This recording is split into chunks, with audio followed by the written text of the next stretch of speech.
I'm here today on Skype with guitarist and one of the founders of long-running black and Viking metal band. Sometimes you guys are called that. Enslaved. Ivar Bjornson. Enslaved has a new album on Nuclear Blast coming out called In Times, and it's their 13th studio album. So thanks for taking the time to talk with We Love Metal today. Excellent. Thanks for having me. We certainly love our metal.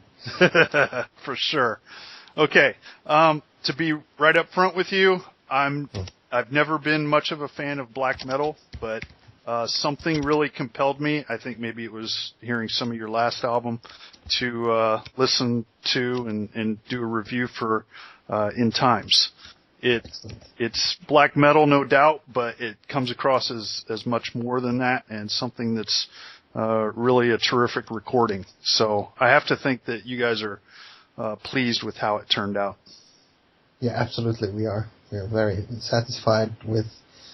I guess it's hard to pinpoint exactly, what you're feeling around a new album, but as you mentioned, this connection with black metal and that sound that's mixed in with other things. Sure. I think that's my main sort of point of pride with this one, is that we've come to a point where we sort of managed to integrate our roots, which is from or pretty close to the black metal scene at least, with influences that we've drawn from everything from 70s hard rock to classic metal to progressive rock, some experimental music and so on. It seems to be more and more seamlessly integrated into it, and I think it's sort of creating something new that makes it very exciting for us to keep making records. Yeah, I've only listened to it a few times through so far, but every time I seem to find something new that's a little different that I didn't hear the first time. So, cool. It's good stuff. So it does seem like a little bit different here. No song on this album is shorter than 8 minutes long. So was that intentional, or did it just kind of work out like that? Yeah, that's how it worked out. We've had this. We have very few rules in terms of how to do songwriting. Sure. Quite the opposite. It's important that the songs are given time to mature and be as long or short as they want to be. And that seems to be an important thing for us, in order to thrive and enjoy what we're doing, is to have these. The record company is not always, Nuclear Blast. Sometimes I can hear that the guy who's trying to get the songs on the compilation CDs with the magazines and so on, he can be a bit frustrated because they all have limits around 5 minutes. Sure. And it's like, oh man, another one which is 10 minutes. This time we made like the song 1000 Years of Rain. We've made a bit of a, I guess radio edit is sort of a ironic term, but because it wouldn't be played on the radio anyways. But we've made some edits so it can fit into compilation CDs and so on. But it's just the way they are, It's the nature of how we write songs. Sure. Yeah, and none of them really seem to overstay their welcome. They're really complete songs that they're not dragged out on purpose. So. No, absolutely not. Quite the contrary. We're very critical towards just because of the fact that we have these long songs, and we have to become aware of the same as people who's driving very fast on the highway, they have to be aware of tunnel vision, and that's what we have to become aware of being sort of grinding down our let's say our sensors for what's exciting and what's not. So we have to take that into consideration. Now we're very much used to long songs, and not everybody else is. So yeah, it's a balance, Get this plays long songs because it feels natural, but at the same time make sure you don't end up just doing it for the sake of doing it. Right. Okay. Most people have favorite songs on any album. Mine on this one is Not There Bleeding. Did I say that correctly? Oh, cool. Yes. Can you tell us a little bit about that one? Yeah, it's that is a special song. I think it's a song I've heard from several of the people that's been closest to the making the record, like the guy who painted the front cover. Uh-huh. I think that's the person who's heard the album the most times, because he gets very obsessive when he's painting. He spent a couple of months oil painting the front cover and you know, the inner stuff for the layout, gatefold and so on. And he tried to count it. He lost count around 260 or something of consecutive listenings through the album while painting. And he said that was the song that sort of it was like lying in wait, like, like an old pike or something in the waters. And it just, at just one point, it just, bam, it came up and really spoke to him after really a lot of listenings, and it's still growing on him. And I have a little bit of experience with that song myself, that it's maybe not the song that most people remember from the first few listens, but it seems to be a grower. It's got some special moods, I guess. Mm-hmm. It's got, like in the beginning, it begins with an atmosphere that's maybe not what people would associate with black metal necessarily. It's got maybe a little bit more of the 70s kind of... Yeah, it's kind of placid almost. It's really nice. It's nice. It's like running through, you know, a field of sunflowers or something, but there's a bit of there's some clouds on the horizon, I guess. There's always with Enslaved, or maybe the trip is about to go bad or something like that. Yeah. It's a song with a strong narrative, and conceptually, Náðir is one of the runes. It's the 10th rune in the old rune alphabet. It's a rune that sounds, I guess, when you read about it, it seems like a very negative one, because it symbolizes everything that has to do with need, desperate times, and so on. But it's like you find in many Buddhistic writings, it has, times of need and desperation has an upside, that things and thoughts are very clear when things are when there's no longer any solutions to contemplate upon. When everything is lost, then every possibility becomes open.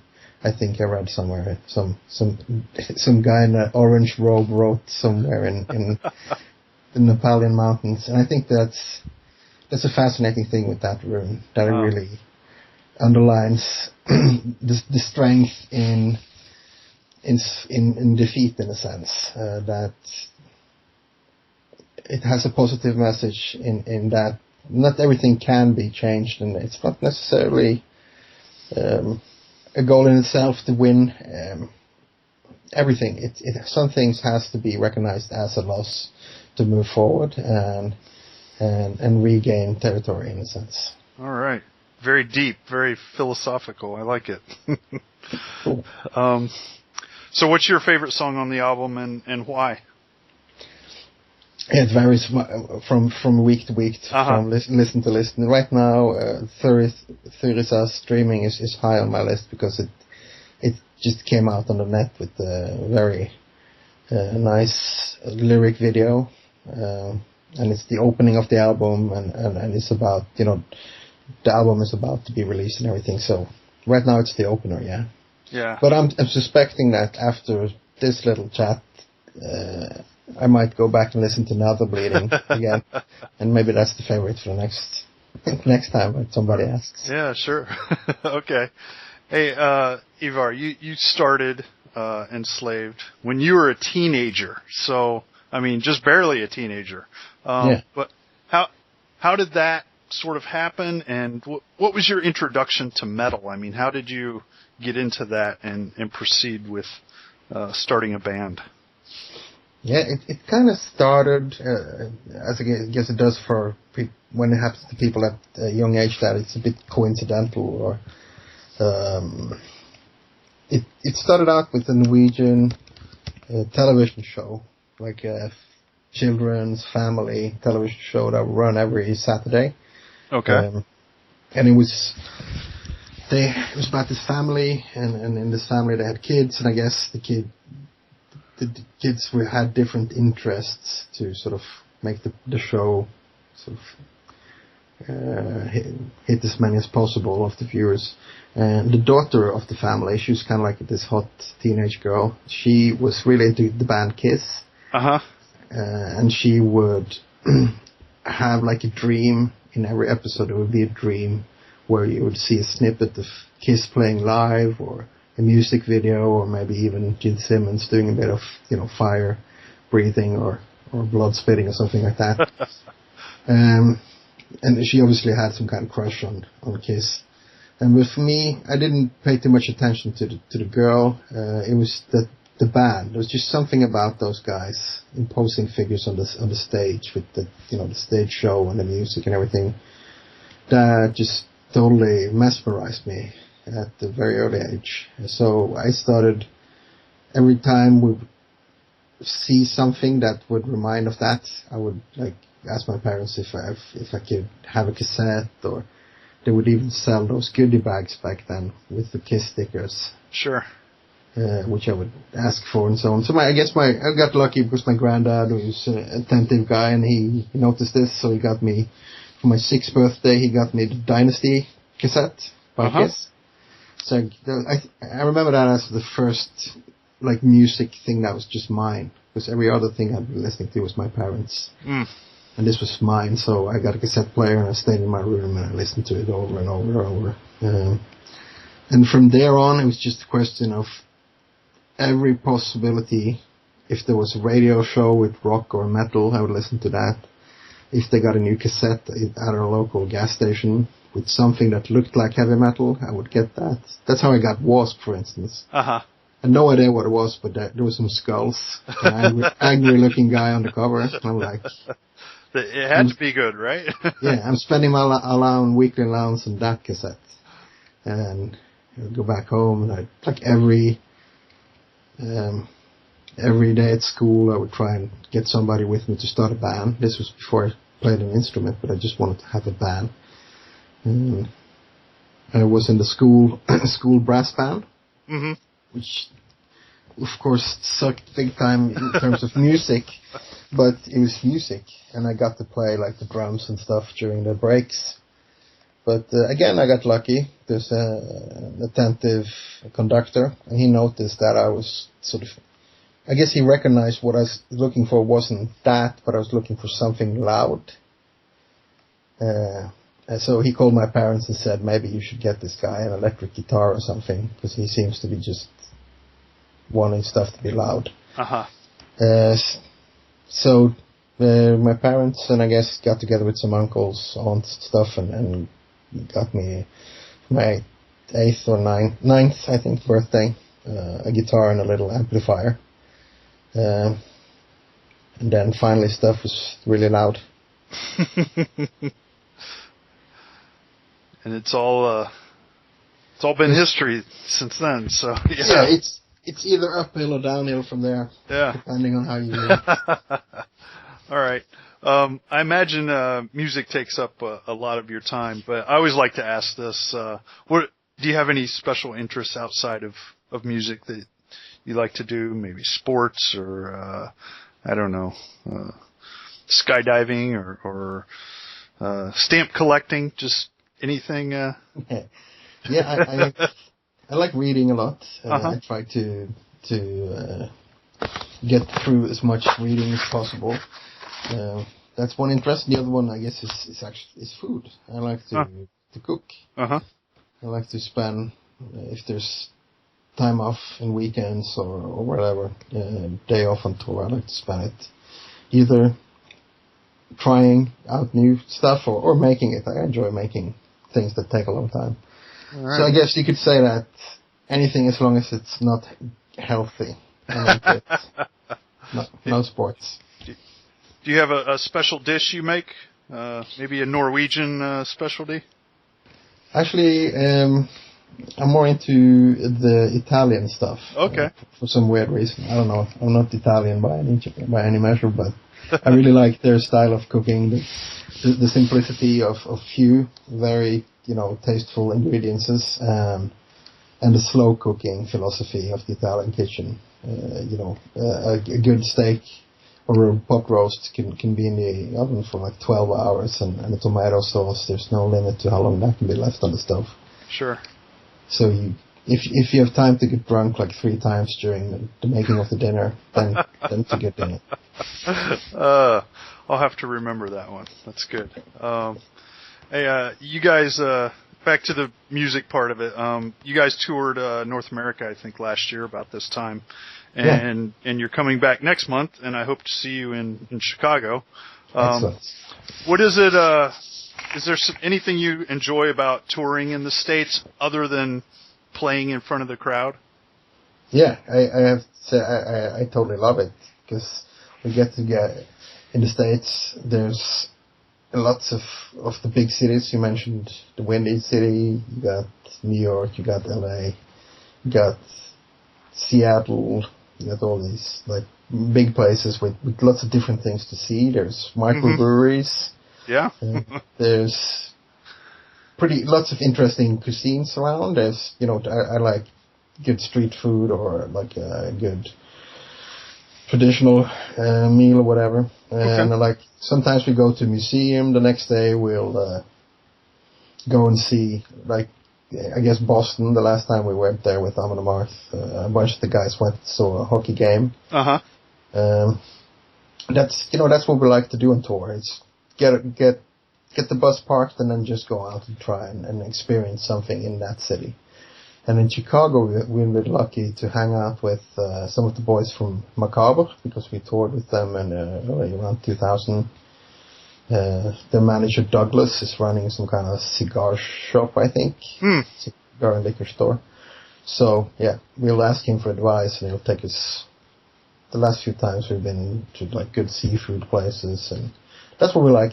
Come to a new city and just see what's there, basically. Hang out for the day. Yeah, I often wonder, do you even have time for that, or is it just, you play a show, get on the bus and go, and then you get off and play another show? So that's good. We try to find time for it. If we have 1.5 hours in the town, we'll definitely spend that. We'll grab a cab and try and experience something. Sure. A day spent on the bus with like the PlayStation that's a lost day for me. No doubt. Okay. Well, I hope I can catch you guys in March. All right, Ivar. Final question from me. Our site is called We Love Metal. Yes. Why do you love metal? I guess I've loved metal as long as I've had a conscious relationship to music. It's a lifestyle that symbolizes a certain freedom in thought and in expression. It's also something I appreciate because it values what you bring to the table in terms of if you're a musician, in terms of your music, if you're a fan, in terms of your dedication, and the media section of it is still luckily very expression oriented and not this fashion and gossipy oriented as you see in many other genres. So it's a lifestyle and a music genre that still has music as the thing that's on the throne, and I think that's just in the nature of metal, and that's how I hope it's going to continue to be. That's what appealed to me to begin with, and I think that's still the appeal. I've never regretted choosing metal as sort of my thing, and yeah. All right. Still keep doing it. Yeah. Excellent advice and excellent insight. So, hey, thanks for taking the time to talk with me today, and to everybody listening to this, be sure to check out In Times. It's a really good album. I've enjoyed it. Thanks so much, man. All right. Take care.